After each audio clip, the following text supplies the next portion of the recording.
High, আমি সুস্মিতা ই রান্নাঘরে আপনাদেরকে স্বাগত। আজকে আমার রেসিপি স্ট্রিম মোমো। এটি আপনারা খুব সহজে বাড়িতে বানিয়ে নিতে পারবেন খুব অল্প সময়ের মধ্যে এবং অল্প কিছু সংখ্যক পরিমাণ জিনিস নিয়ে। আপনারা দেখতে পাচ্ছেন আমি এখানে চিকেন নিয়ে নিয়েছি 250 গ্রাম। এটিকে আমি ভালো করে ধুয়ে জল ঝরিয়ে একদম ড্রাই করে রেখে দিয়েছি। আপনারা অবশ্যই চিকেন কিন্তু ড্রাই করে নেবেন, তাইলে যখন ময়দার মধ্যে দেওয়া হবে তখন কিন্তু এটি গলে যাবে না। আর নিয়ে নিয়েছি পেঁয়াজ বাটা, রসুন আর আদা বাটা।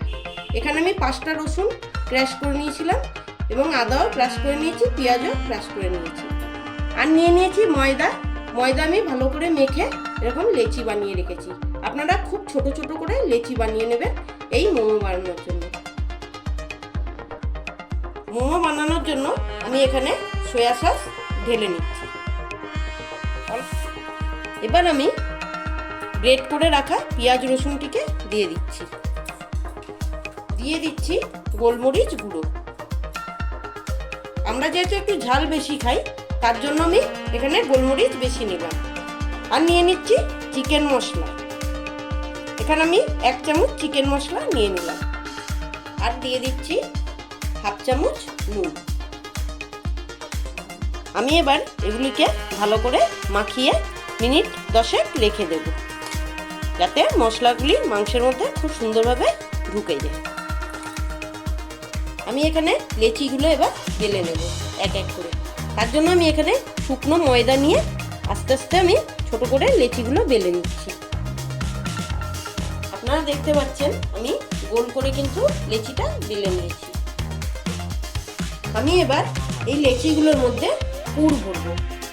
এই যে চিকেনের পুরটা করে রেখেছিলাম, এই চিকেনের পুরটা এবার মেইন লেচিগুলোর মধ্যে ভরে দেব।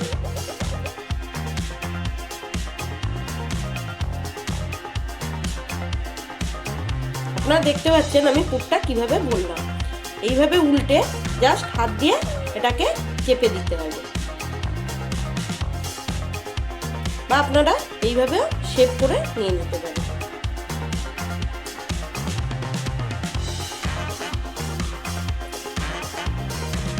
এইভাবে আমি প্রত্যেকটা লেচির মধ্যে পুর ভরে নিচ্ছি।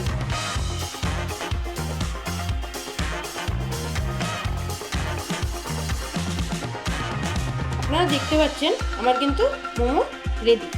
এবার এগুলোকে আমি ভাপের জন্য একটা পাত্রে বসিয়ে নেব।